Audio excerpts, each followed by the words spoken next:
मध्य प्रदेश राज्य के उज्जैन नगर में स्थित महाकालेश्वर मंदिर को सभी जानते हैं। यह मंदिर भारत के 12 ज्योतिर्लिंगों में से एक है।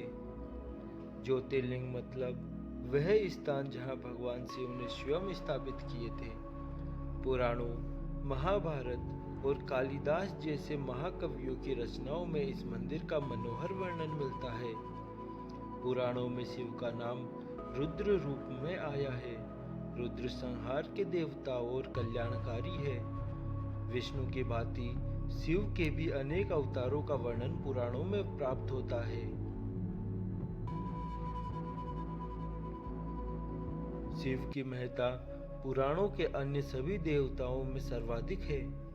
जटाजूटधारी, भस्म भभूत शरीर पर लगाए, गले में नाग, रुद्राक्ष की मालाएं, जटाओं में चंद्र, गंगा की धारा, हाथ में त्रिशूल एवं कटी में बागंबर और नंगे पांव रहने वाले शिव कैलाश धाम में निवास करते हैं। पार्वती उनकी पत्नी अथवा शक्ति है। गणेश जी और कार्तिकेय के वे पिता है।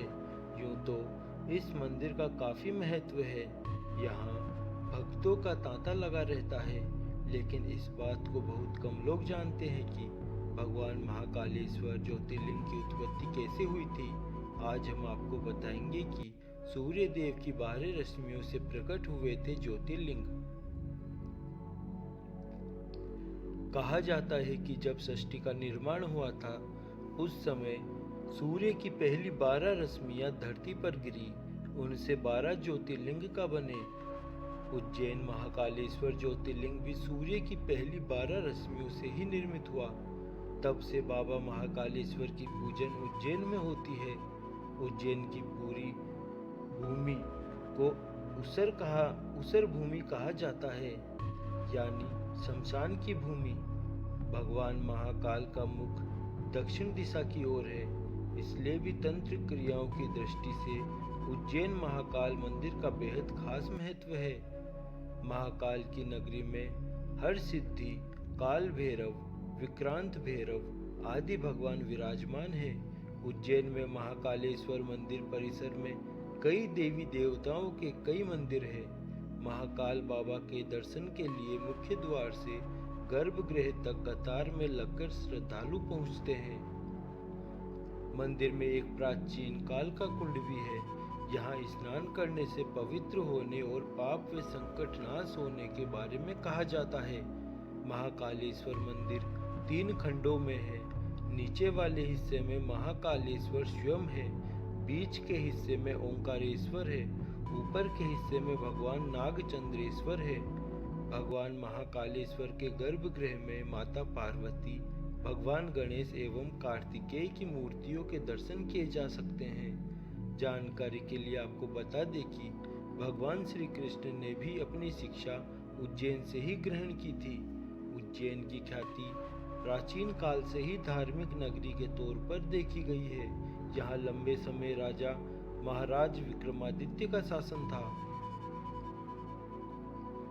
आपको बता दें कि बाबा महाकाल सृष्टि की उत्पत्ति के साथ स्वयं प्रकट हुए थे। आज भी उज्जैन के राजा महाकाल ही है। बाबा महाकाल के बारे में एक कथा प्रचलित है जो आज भी सच है।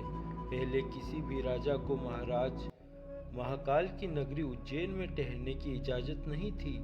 ऐसा इसलिए था क्योंकि कहा जाता है कि सदियों पहले कोई और एक राजा एक रात यहाँ गुजार ले तो उसे अपनी सल्तनत गंवानी पड़ती थी। इसी वजह से महाकाल की शरण में रहने के लिए सिंधिया राजघराने ने महल बनवाया। उस समय में सिंधिया राजघराने के उज्जैन में कालीदेह महल अपने ठहरने के लिए बनवाया था। कहा जाता है कि उज्जैन आने पर सिंधिया महाराज इसी महल में ठहरा करते थे। आज भी प्रधानमंत्री और मुख्यमंत्री रात के समय उज्जैन में नहीं रुकते हैं। साथ ही कांग्रेस सांसद ज्योतिरादित्य सिंधिया भी इन नगरी में रात के समय नहीं रुकते हैं। ये कथा आज भी उस जमाने की तरह ही सच है। आज भी उज्जैन के राजा बाबा महाकाल ही है। शिव पुराण के अनुसार भस्म सृष्टि का सार है। एक दिन पूरी सृष्टि इसी राख के रूप में परिवर्तित होनी है। सृष्टि के सार भस्म को भगवान शिव सदैव धारण किए रहते हैं।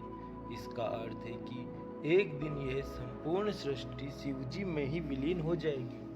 भस्म तैयार करने के लिए कपिला गाय के गोबर से बने कंडे, समी, पीपल, पलाश, बड़, अमलतास और बेर के वृक्ष की लकड़ियों को एक साथ जलाया जाता है। इस दौरान उचित मंत्रोच्चार भी किए जाते हैं।